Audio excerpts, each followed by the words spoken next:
அஸ்ஸலாமு அலைக்கும். இப்போ நம்ம சேனலில் என்ன பார்க்க போகிறோம்னா, இது கருவேப்பிலை துவையல். கருவேப்பிலை துவையல் ரொம்ப சூப்பராக இருக்கும். ஜம்முன்னு இருக்கு பாருங்கள். இது குழந்தைகளும் விரும்பி சாப்பிடுவாங்க. பெரியவங்களுக்கும் நல்லது, குழந்தைகளுக்கும் நல்லது. இது வயிற்று புண்ணை லேசாக்கி சீக்கிரமாக குணமாக்கி வைக்கணும். வயிற்று புண்ணை முடி வளர்கிறதுக்கும் ரொம்ப நல்லாயிருக்கும், நல்ல உதவியாக இருக்கும். அது மாதிரி சுகர் பேஷண்ட்டுகளுக்கும் இது ரொம்ப நல்லது. இந்த துவையல் உடம்புல பெரியவர்களுக்கும் சரி சிறியவர்களுக்கும் சரி உடம்புல உள்ள கழிவுகளெல்லாம் நீக்கும், தொப்பையை குறைக்கும். அதனால் இந்த துவையல் ரொம்ப சூப்பராக இருக்கும். இந்த துவையல் செய்து நீங்களும் சாப்பிட்டு பாருங்கள். துவையல் எப்படி இருந்துச்சுன்னு கமெண்ட் பண்ணுங்கள் மறந்துடாமல். துவையல் சூப்பராக இருக்கும், சாப்பிட்றதுக்கு எம்மியாக இருக்கும். எல்லா விதமான சாதத்துக்கும் சைடிஷாக சாப்பிட்லாம். வெரைட்டி ரைஸ் முதற்கொண்டு எல்லாத்துக்குமே சாப்பிட்லாம். இந்த துவையல் ரொம்ப சூப்பராக இருக்கும். இதே மாதிரி நீங்கள் செய்து பாருங்கள், உங்களுக்கு பிடிக்கும்னு நினைக்கும். எங்கள் சேனலை சப்ஸ்கிரைப் பண்ணுங்கள், லைக் பண்ணுங்கள், கமெண்ட் பண்ணுங்கள். மறந்துடாமல் பெல் ஐக்கானுங்க ஆளுங்கிற பட்டனை கிளிக் பண்ணுங்கள். அப்போ தான் நாங்கள் போடுற வீடியோ உங்களுக்கு நோட்டிஃபிகேஷனாக வரும். வாங்க இதை எப்படி செய்கிறேன்னு வீடியோக்குள்ளே போகலாம். வாங்க இப்போ கருவேப்பிலை துவையல் எப்படி செய்யணும்னு பார்க்கலாம். இது கருவேப்பிலை எடுத்து அலசி வச்சுருக்கேன். ஒரு குடி கருவேப்பிலை, ஒரு கொத்து அலசி வச்சுருக்கேன். இதை எப்படி செய்யணும்னு பார்க்கலாம் வாங்க. இப்போ அடுப்பில் ஒரு சட்டி எடுத்து வச்சுருக்கேன். அதில் எண்ணெய் சேர்த்துக்குவோம். எண்ணெய் சேர்த்தாச்சு. இப்போ எண்ணெய் காயட்டும். இதில் சேர்க்குறதுக்காக ஒரு ஸ்பூன், பெரிய ஸ்பூனில் ஒரு ஸ்பூன் கடலைப்பருப்பும் உளுந்து பருப்பும் எடுத்து வச்சுருக்கேன். இப்போ எண்ணெய் காஞ்சோன்னே இதை சேர்த்துக்கிடலாம். எண்ணெய் காஞ்சிருச்சு, இதை சேர்த்துக்கலாம். இதை சேர்த்தாச்சு.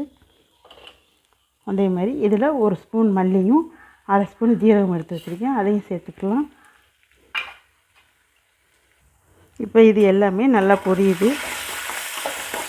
இப்போ இதில் ஒரு சின்னதாக சின்ன நெல்லிக்காய் அளவு கொஞ்சம் புளி சேர்த்துக்கலாம். 3 பச்சை மிளகாய் சேர்த்துக்கலாம். இது எல்லாத்தையுமே சேர்த்து நல்லா வதக்கிக்கிடுவோம். இது நல்லா பொரியணும்.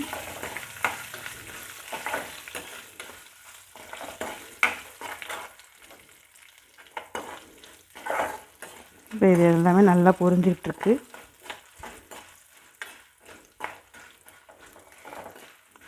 கடலைப்பருப்பு, உளுந்து பருப்பு எல்லாமே, மல்லி, ஜீரகம் எல்லாமே நல்லா பொரிஞ்சு வரணும். இதில் தேங்காய் வச்சுருக்கேன், ஒரு 2 சில்லு தேங்காய், இதையும் சேர்த்துக்கிடுவோம். சேர்த்தாச்சு. இப்போ இதையும் சேர்த்து நல்லா வதக்கிக்கிடலாம். மிளகாய் வெடிக்கும், பார்த்து வதக்கணும்.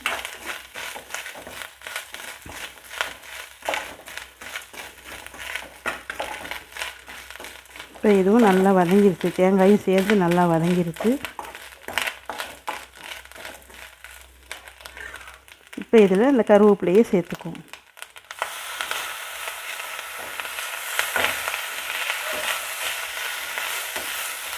இந்த கருவேப்பிலை துவையல் ரொம்ப சூப்பராக இருக்கும். சைடிஷாக சாப்பிட, தயிர் சாதம், சாம்பார் சாதம், ரச சாதம் எல்லாத்துக்குமே ரொம்ப நல்லாயிருக்கும். சாப்பிட்றதுக்கு ரொம்ப டேஸ்ட்டாகவும் இருக்கும். அதே மாதிரி உடம்புக்கும் ரொம்ப நல்லது. முடி வளர்ச்சிக்கு ரொம்ப நல்லது, வயிற்று புண்ணுக்கு ரொம்ப நல்லது. இது எல்லாமே சுகர் பேஷண்ட்டுக்கு நல்லது. எல்லாத்துக்குமே இந்த கருவேப்பிலை துவையல் ரொம்ப சூப்பராக நல்லது. இப்போ இந்த கருவேப்பிலை நல்லா வதங்கட்டும். அது சேர்ந்து நல்லா வதங்கி வந்தால் நல்லாயிருக்கும் சாப்பிட்றதுக்கு. பச்சை வாடையெல்லாம் இருக்காது. கருவேப்பிலையுடைய பச்சை சுமெல்லாம் போயிடும். ரொம்ப நல்லாயிருக்கும்.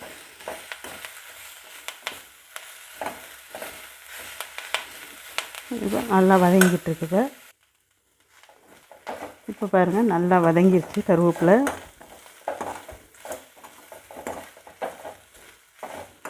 கருவேப்பிலை நல்லா வதங்கிடுச்சு. இப்போ இதை நம்ம ஆற வச்சுக்கிறோம். இப்போ அடுப்பு அமர்த்தியாச்சு. இப்போ இது ஆறொட்டி பார்க்கலாம். இப்போ இது நல்லா ஆறிடுச்சு. இதை ஒரு மிக்ஸி ஜாரில் சேர்த்துக்கிடுவோம். இப்போ பாருங்கள் இது எல்லாத்தையும் மிக்ஸி ஜாரில் சேர்த்தாச்சு. இப்போ இதுக்கு தேவையான உப்பு சேர்த்துக்குவோம். உப்பு சேர்த்தாச்சு. இதை அரைச்சிட்டு பார்க்கலாம். இப்போ பாருங்கள் அரைச்சிட்டு வந்தாச்சு. இப்போ அரைச்சிட்டு வந்தாச்சு. உள்ள எப்படி இருக்குன்னு பார்க்கலாம். பாருங்கள் எப்படி இருக்குதுன்னு, சூப்பராக இருக்குது பாருங்கள் துவையல் ஜம்முன்னு. இதை ஒரு பவுலில் மாற்றிக்கிடலாம். இப்போ பாருங்கள் கருவேப்பிலை துவையல் ஜம்முன்னு ரெடி ஆயிடுச்சு. சூப்பராக இருக்குது, பார்க்குறதுக்கே நல்லா இருக்குது, எம்மியாக இருக்குது, சாப்பிட்ற ரொம்ப டேஸ்ட்டாக இருக்கும். இது சாம்பார், சாதம், ரச சாதம், தயிர் சாதம் எல்லாத்தோட சாப்பிட்றதுக்கு ரொம்ப சூப்பராக இருக்கும், எம்மியாக இருக்கும். நல்லா குழந்தைகளும் விரும்பி சாப்பிடுவாங்க. இது உடம்புக்கும் ரொம்ப ஆரோக்கியமானது. தலைமுடி வளர்கிறதுலேருந்து எல்லாம், வயிற்று புண்ணு எல்லாத்துக்குமே நல்லது. இந்த துவையல் ரொம்ப சூப்பராக இருக்கும். இதே மாதிரி நீங்களும் செய்து பாருங்கள். உங்களுக்கு பிடிச்சிருந்துச்சுன்னா எங்கள் சேனலை சப்ஸ்கிரைப் பண்ணுங்கள். மறந்துடாமல் லைக் பண்ணுங்கள், கமெண்ட் பண்ணுங்கள். எப்படி இருந்துச்சுன்னு மறந்துடாமல் கமெண்ட் பண்ணுங்கள். சப்ஸ்கிரைப் பண்ணுங்கள், ஆளுங்கிற பட்டனை கிளிக் பண்ணுங்கள். அப்போ தான் நாங்கள் போடுற வீடியோ உங்களுக்கு நோட்டிஃபிகேஷனாக வரும். மறந்துடாமல் எங்கள் வீடியோ சப்ஸ்கிரைப் பண்ணி வச்சுக்கோங்க. நாங்கள் போடுற வீடியோ உங்களுக்கு நோட்டிஃபிகேஷனாக வரும். நீங்கள் லைக் பண்ணுற லைக்கில் தான் எங்கள் வீடியோ ஷேர் ஆகும். பெரிய பெரிய லைக் பண்ணுங்கள். மறந்துடாமல் சப்ஸ்கிரைப் பண்ணுங்கள். அடுத்த வீடியோவில் பார்க்கலாம். பாய்.